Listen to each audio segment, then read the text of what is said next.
Where do you see yourself in 5 years from now? I'm sure you might have heard this question being asked in multiple interviews. And apart from the rehearsed and manicured answers that are usually given, sometimes some of you in your head might have also answered this question like this, or probably even like this. According to some internet sources, this question ranks on the list of 7 most annoying questions that are asked in interviews. And according to a blog article that I recently stumbled across, it also ranks first on the list of 15 questions that you should ask your potential partner before getting married to them. Marriage does sound like an institution now.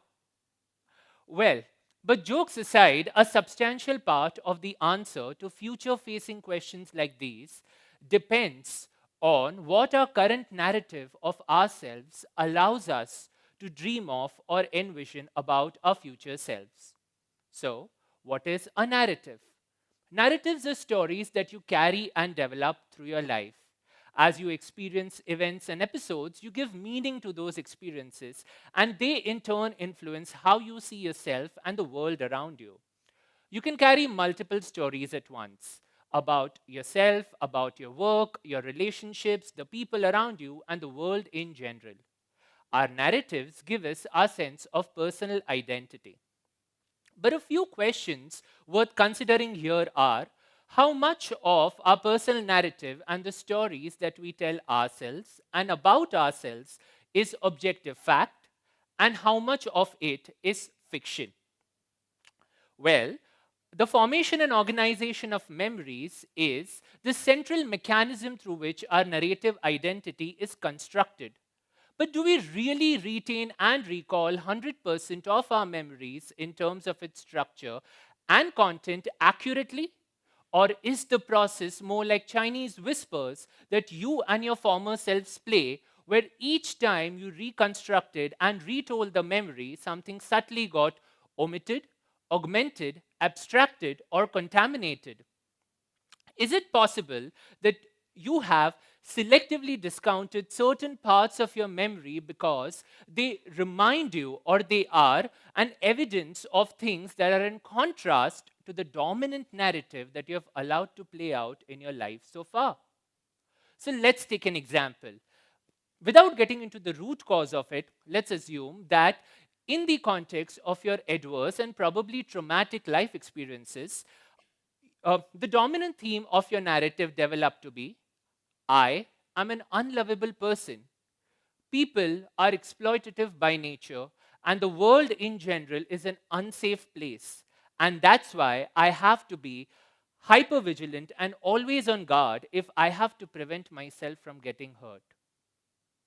Is it possible that in the attempt to uphold this narrative, somewhere, somehow, you have also discounted all those simple and sweet moments where somebody showed you genuine kindness? But since it gave you a testimony to things which are in contrast to your dominant narrative, you fail to register them. And it can also happen that possibly safeguarding this dominant narrative is taking so much of your psychic energy and psychological real estate that you don't have the bandwidth left to entertain new narratives. And hence, you only go around archiving and chronicling episodes that are in sync with the dominant narrative. Our memories and narratives are not just neutral data points. They are a matrix of feeling, meaning, context, etc. Our feelings and meaning are very valid and should be explored non judgmentally with loving kindness. But are they an unfiltered, unedited, and uneditable dictation of the objective reality? Or they are our responses to it, forming a part of our subjective reality, stakeholders to which are also our traits, our current state, not just our biological age, but also our biographical age.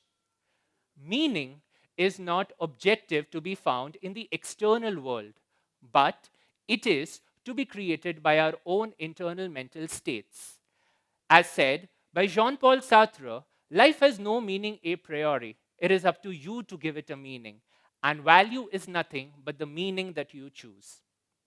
Our brains are designed to keep us safe and protect us from harm and let us survive. And that's why sometimes they highlight with indelible highlighters parts of our life scripts as cautionary signs to prevent us from future hurt and heartbreaks. But sometimes it is this very safety of being in our comfort zones that keep us stuck by making us dedicatedly follow narratives that no longer serve us. In my career as a theater artist, each new play brought with it a new set of directives, a new narrative, and a new character sketch about what was this character allowed to do and what behavior would be a no-go out of character thing for him to do and what could potentially get me in trouble with the crew and the director if I improvised in a way that was not in sync with the director's vision.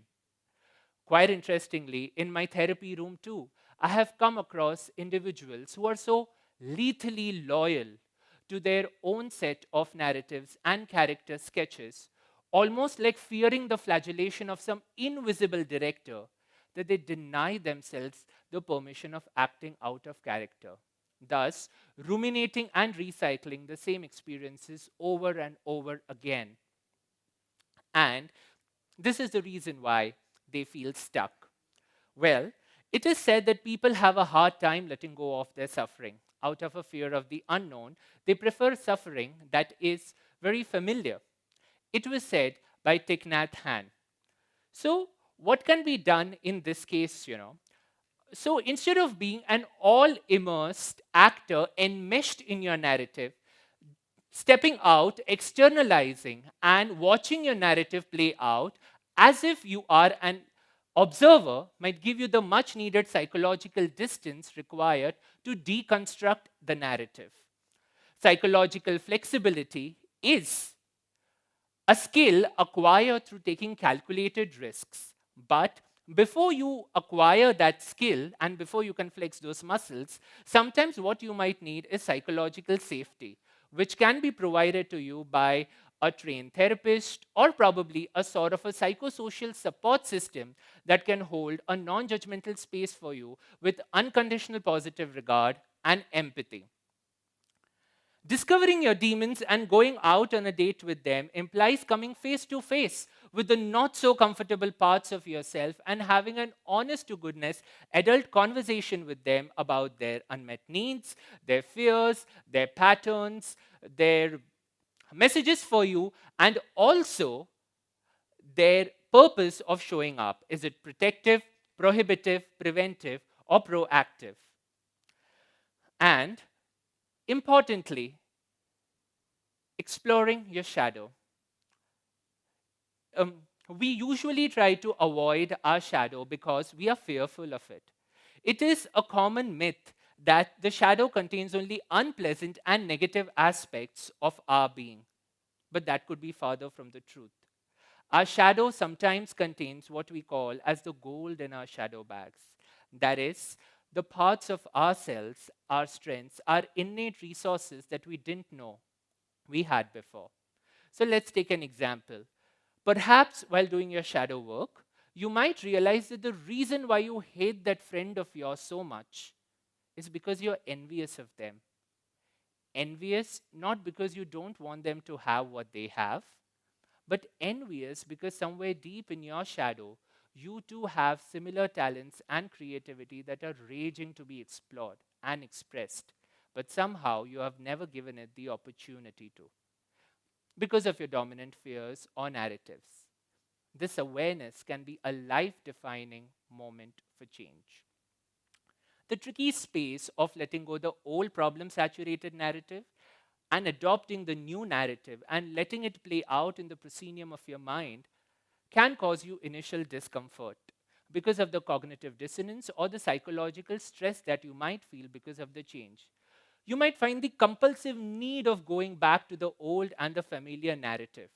But thanks to neuroplasticity, we now know that cognitive restructuring followed by rehearsal and repetition can effectively rewire the brain and can change the behavior in the long run, while letting go of the long held scripts of trauma, guilt, and suffering. What might happen is sometimes you would require a space that gives you the safety of expressing yourself, and certain active ingredients that are required for this change work are self compassion, and also certain amount of sensitivity, tenderness, and acceptance that vulnerability is not a sign of weakness, but it's a reminder of our shared and collective humanity. All of this change work does not need to happen in isolation. Creating connections and nurturing communities can help us tap the therapeutic power of co regulation. As they say, shame dies when stories are told in safe spaces. What you see on screen is the pictorial depiction of the change in the personal narrative of one of my clients in group therapy with regard to her body image and her feelings of anger due to it. All through her teenage years, she dealt with issues regarding her body weight and hence always maintained an angry demeanor so that people would not mess with her. In return, also distancing all those genuine relationships that cared for her. But a change in her narrative made her see herself differently. She says, when I now see myself with loving kindness and compassion instead of hatred and disdain, my anger demon surrenders. The fire of my anger is still there, but now I can see it from a distance, and I can use this as a fuel to better myself and empower more people by spreading awareness regarding similar issues. Isn't it a very life empowering narrative to live by? So, as they say that our narratives, if we change them, can help us acquire our sense of autonomy, our sense of agency, and our sense of authenticity back. Perhaps it all can be summed up by saying that it's about not letting what you think you presently are and what you have been so far come in the way of what you can be. Thank you.